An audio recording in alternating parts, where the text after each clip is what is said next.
Hello ladies and gentlemen, right before we hop into the video here, I just want to say that this is going to have some tips for newcomers as well as more experienced players in Tarkov, so stick around, you might learn something. It'll be a fun short little video.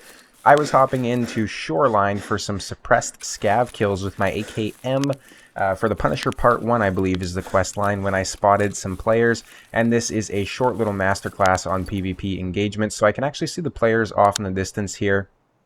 I don't know if you caught that, but obviously there was the original player standing still, but then you actually seen the shadow of a player moving behind him as well. So I knew there was at least two people in this engagement. So I get set up in a spot where I know they're going to have to come, and I get ready to take the fight. I'm just tracking this guy here, waiting for a moment that I think is advantageous.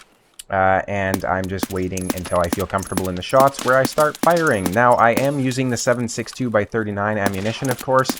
I was using the PS variant, so it definitely wasn't the best in terms of penetration. And this guy definitely did eat a few shots, but I put him down within reasonable time there.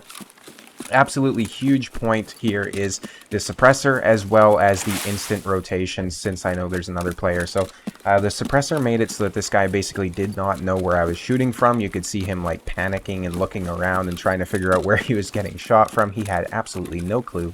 And then the instant rotation comes in here, and you'll see how that plays in later. So and it's so crucial to rotate like this and not just sit in the same spot and wait for the fight to come to you. A lot of people, when they're put into an intense PvP situation, I guess it's just maybe nerves or uncomfortability with the game, but they basically just start to play passive, sit in corners, wait for, you know, very reactive plays to happen. They'll wait until somebody pushes them, or they'll wait until somebody takes an angle on them, at which point then they'll start to play. But I definitely prefer a more aggressive style here, getting the flank on the enemy.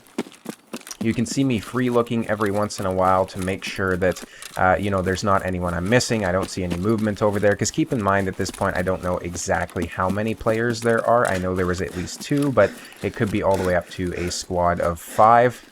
So I come over here, I get situated in a nice little bit of cover that's going to allow me to start peeking towards the guy that I had killed.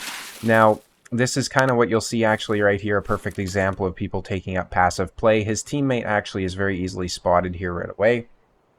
The teammate realized that I had shot him from up on the hill, so I guess the teammate assumed that I was just going to go and loot my kill right away, so he took a very passive posture in this particular firefight, and he just decided to sit on a little hill right behind where I had shot the teammate. So he eats a headshot because, again, it's PS ammo, you got a level 4 helmet, but then I finish him off with the second shot there. I'm going to go ahead and cut the video to when I actually go ahead and start to loot these guys. I did do a fairly clean sweep of the sector just to make sure that, you know, there was no other teammates, but definitely make sure that you're not just, you know, sitting in one spot like this waiting for somebody else to make the play happen. If this fella had tried to flank me, or if he had pushed up the hill and gotten the information that I was no longer there, there's a very solid chance that I might have lost the firefight. But considering that all I had to simply do was run about a minute and a half, get an alternate angle, tap my mouse twice, it wasn't a very hard fight by any means. Thank you guys so much for watching, and I'll see you in the next video.